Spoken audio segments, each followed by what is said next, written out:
Bonjour, alors aujourd'hui nous sommes à Paris dans le 2e arrondissement, et plus précisément dans le quartier du Sentier. Et nous sommes là pour nous rendre à l'Interlock, qui est une ressourcerie. Bon, vous me demanderez, qu'est-ce qu'une ressourcerie? Eh bien c'est très simple, c'est un endroit où on dépose les objets dont on a plus grande utilité, histoire de leur donner une seconde vie. On va donc rencontrer Yann, qui est technicien de réemploi et de réutilisation. Pour l'occasion, j'ai ramené un sac avec quelques bricoles endommagées, donc en espérant qu'il puisse faire quelque chose pour moi. Allez, on y va.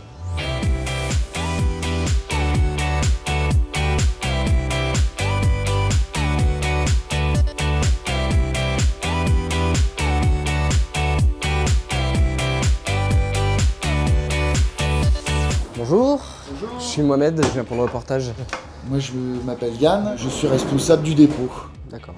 Ici c'est le dépôt où on reçoit, on collecte ce que les habitants nous apportent. D'accord. Si tu veux, je vais te montrer un peu l'atelier. Moi je vous suis. Quelles sont les missions de ton métier? Déjà, dès qu'on reçoit le public, il y a une mission d'information. On peut lui expliquer toute la dimension au niveau du respect de l'environnement, voilà, tout ce qu'on peut faire. Il y a une mission de revalorisation au niveau des objets qu'on nous apporte.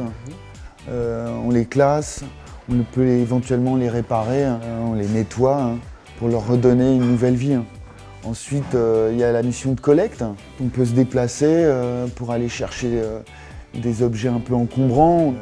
Ensuite, on a une mission de redistribution. Par le réemploi, on va donner une deuxième vie aux objets qu'on va mettre en vente ici.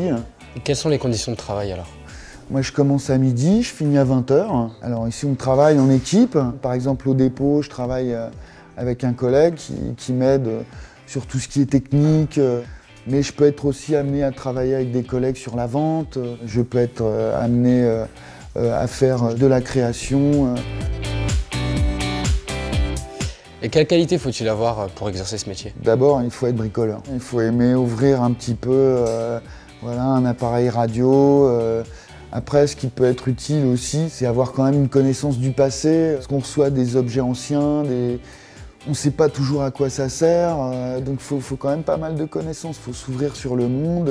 Et la qualité aussi, c'est le contact avec le public. On a des gens qui viennent juste ici pour parler.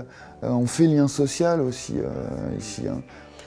Est-ce qu'il faut un diplôme précisément pour débuter? Non, pas spécialement. On demande quand même d'avoir des compétences. Mais c'est plus des aptitudes, c'est pas des diplômes. Je pense que justement, c'est une structure qui peut s'ouvrir à tous et même à des gens qui se sentent un petit peu exclus du système. Donc ça donne vraiment une deuxième chance aux gens. Et au niveau des opportunités, quelle porte est-ce que ça peut t'ouvrir? Ici, c'est multiple. Par exemple, ceux qui ont dans la vente pourront tout à fait faire de la vente dans les commerces. Moi, je pense peut-être aller vers l'institutionnel. Il y en a qui veulent faire des formations en électricité, en informatique. D'autres vont aller vers les antiquaires. Donc, je pense qu'il y a vraiment beaucoup de possibilités. Et qu'est-ce que tu conseillerais à un jeune qui aimerait débuter dans ce domaine? Je pense que c'est important d'être autonome, c'est important d'être curieux, de s'intéresser un peu aux objets, aux gens, voilà. Et puis créatif aussi. Je pense que toute la partie aussi de détournement, etc., c'est assez important ici, ça donne un peu le sel, un peu l'âme du lieu.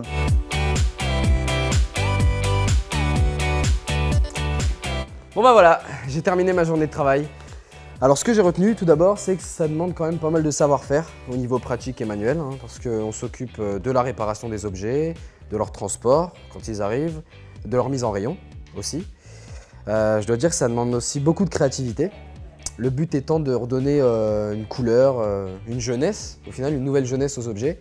Et certains objets qu'on trouverait vieillots ou qu'on aurait abandonnés depuis longtemps dans le grenier. Donc voilà, et je dirais que ça s'inscrit aussi dans une démarche écologique.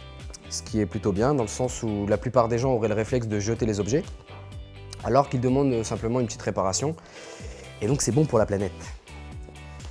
Mais comment fait-on pour devenir technicien de réemploi et de réutilisation?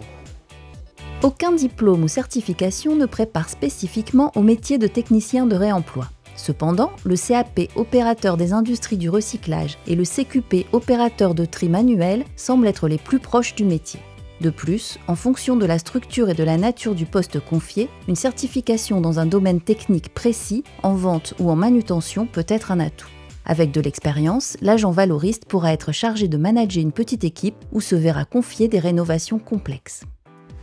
Yann, Salut Mohamed. merci beaucoup pour cette journée. Mais de rien, j'espère que tu as pu découvrir un peu tout ce qu'on faisait, notre métier. Absolument, je trouve ça super intéressant, donc sûrement une prochaine. Bon bah génial, j'espère que tu garderas une bonne image de nous. Il n'y a pas de souci. À bientôt. Bonne continuation.